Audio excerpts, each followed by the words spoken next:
سیلا چاول کے بارے میں اتنا تو معلوم ہے، لیکن کیا یہ معلوم ہے کہ سیلا چاول کہاں اگتا ہے؟ جواب ہوگا کھیتوں میں یا زمین میں۔ جبکہ ایسا نہیں ہے، سیلا چاول اگتا نہیں ہے، اسے تیار کیا جاتا ہے۔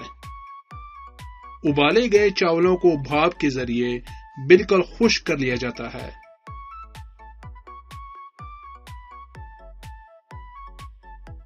یہی خشک ہوئے نمی کے بغیر چاولوں کو سیلا چاول کہا جاتا ہے۔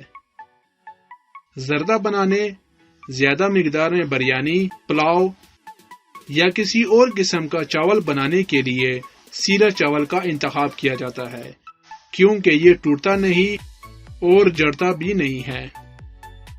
یہی وجہ ہے کہ یہ چاول جلدی پک جاتے ہیں اور آپس میں نہ جڑتے ہیں اور نہ ہی ٹوٹتے ہیں، کیونکہ بھوسی کے اندر موجود غذائی اجزاء کو چاول جذب کر لیتا ہے، یوں عام چاول سے زیادہ غذائیت والا ہو جاتا ہے۔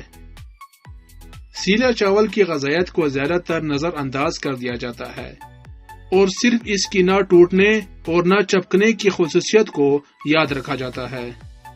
اگر ویڈیو اچھی لگی ہو تو اسے دل سے ضرور لائک کیجیے گا۔